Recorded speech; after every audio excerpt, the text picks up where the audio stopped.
आंध्र प्रदेश के विशाखापट्टनम में एक बार फिर से साइक्लोन का खतरा मंडराने लगा है, जिसे लेकर मौसम विभाग की तरफ से लोगों को अलर्ट किया गया। लोगों को अलर्ट करते हुए समुद्री इलाके से दूर रहने की अपील की गई है। मौसम विभाग ने अलर्ट जारी करते हुए साफ किया कि अगले 48 घंटे विशाखापट्टनम के समंदर वाले इलाके के लिए खतरनाक हो सकते हैं, क्योंकि जिस तरह से हवाएं चल रही हैं, उसे देखते हुए समंदर में भारी चक्रवात आ सकता है। इसलिए समंदर में नाव चलाने से लेकर मछली पकड़ने का काम करने वाले लोगों को खास तौर पर अलर्ट किया गया है।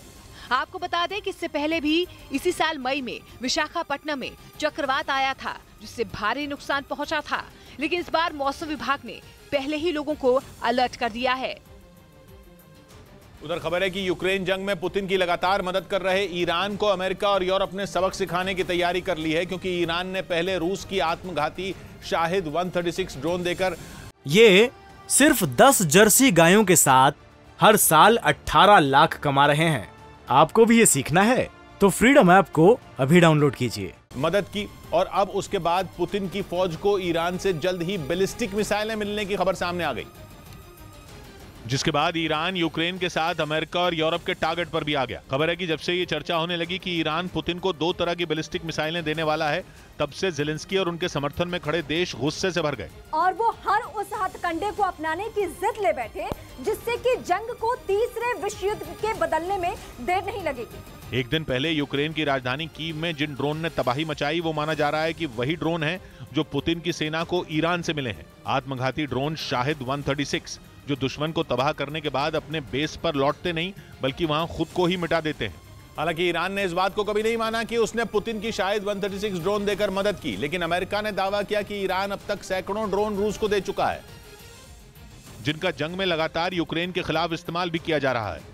बल्कि इन्हीं आत्मघाती शाहिद 136 ड्रोन ने इन दिनों ज़ेलेंस्की की पूरी फौज के छक्के छुड़ा रखे हैं। इसलिए अमेरिका ने ईरान पर संयुक्त राष्ट्र सुरक्षा परिषद के नियमों का उल्लंघन करने का आरोप लगाया। साथ ही ये भी चेतावनी दे डाली कि वो ईरान पर प्रतिबंध लगाने से भी नहीं हिचकिचाएगा, फिर चाहे वो आर्थिक प्रतिबंध हो या एक्सपोर्ट से जुड़ी रोक। यही नहीं, अमेरिका ने तो पूरी दुनिया को ये चेतावनी तक दे डाली कि ईरान और रूस के मजबूत होते रिश्ते सभी देशों के लिए बड़ा खतरा है, जिस पर यूरोपीय संघ ने भी हामी भरी।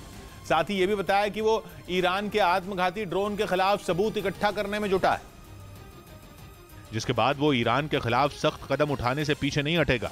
इस बीच यूक्रेन की तरफ से भी एक रिपोर्ट पेश की गई, जिसमें शाहिद 136 ड्रोन को यूक्रेन के 8 नागरिकों का हत्यारा बताया गया।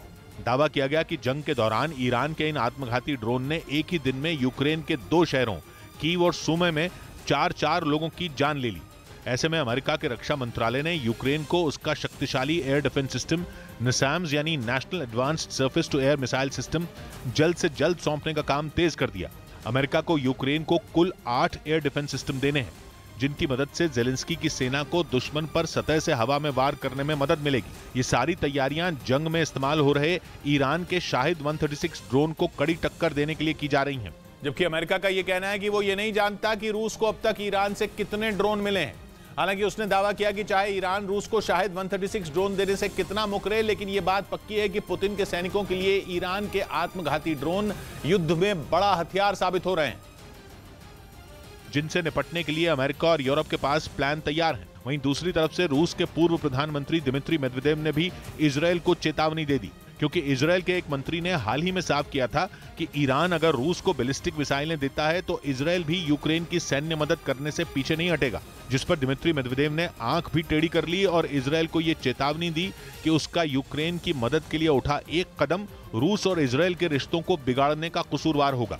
खबर है कि ईरान की तरफ से रूस को सतह से सतह तक मार करने वाली बैलिस्टिक मिसाइलें मिलने वाली हैं, जिसके बाद इजरायल की तरफ से जंग में यूक्रेन की मदद के लिए आगे आने का इशारा मिला, लेकिन रूस ने उसे पहले ही कुचलने की रणनीति तैयार कर ली।